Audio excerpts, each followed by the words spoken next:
Well, the summer break is here, but it's not all fun and games. Safety is key. And joining us now is Irish Birch from the Dallas Children's Advocacy Center to share some tips for keeping the kids safe and how you can help them through their summer safety donation drive. But first, I want you to remind our viewers about Dallas Children's Advocacy Center and their mission. Well, thank you for having me. So our mission at the Advocacy Center is to improve the lives of child abuse victims and their families and provide national leadership. What this means is that we see children that are sexually abused, severely physically abused, as well as witnesses to violent crimes. The average child that we see is going to be a 14-year-old teenage girl that's been sexually abused by someone she knows and loves. Yeah, so you just mentioned the type of children you help. So how are you serving those children under your mission? So it's a great question, because what we can't do is we can't do this alone. So we work from a collaborative approach with law enforcement, child protective services, the Advocacy Center staff members that interview the children and provide therapy, as well as prosecution and our pediatric medical providers. So the goal is to ensure that we provide a place where these children can come.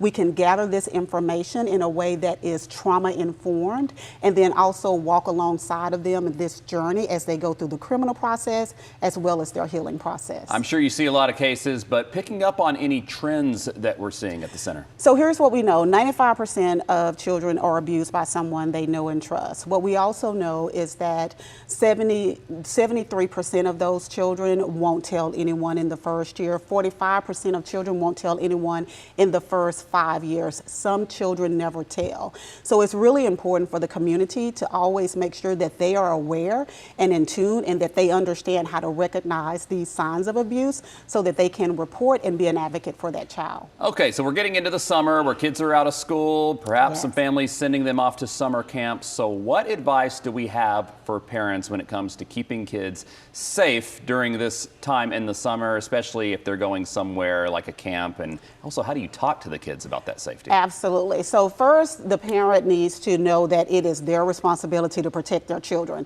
We always sometimes get in this space of, I don't want to hurt someone's feelings. So when you're getting ready to put your child in the care of someone else, it is your responsibility to ask the questions. You want to ask questions about camp counselors, ratio. So how many campers to a counselor? You also want to ask about the ages of children. So older children, access to younger children.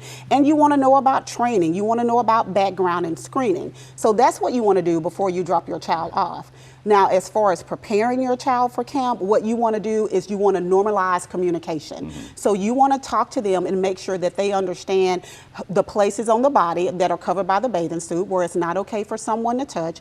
You also want to make sure, especially if you have a little, that they know your first name, your last name, they know their address, and then they also know that they're empowered to tell someone no and to ask another adult for help. Now, real quick, with a little bit of time we have left, I know you have your summer safety donation drive coming up May 19th through the 23rd. Real quick, tell us about that. Yes, it is about ensuring that we provide safety essentials for children. It's summer, it's swimming, so we are having a drive a week long in order for community members to drop off donations, a sunscreen, floaties, any type of things that we believe that we might need, and have those things dropped off by Friday. If you can't drop them off by Friday, we'll continue to be there and accept those things in order to be able to provide those for our families. Great information. Irish Birch, thank you for joining us this midday. Thank you for having me. And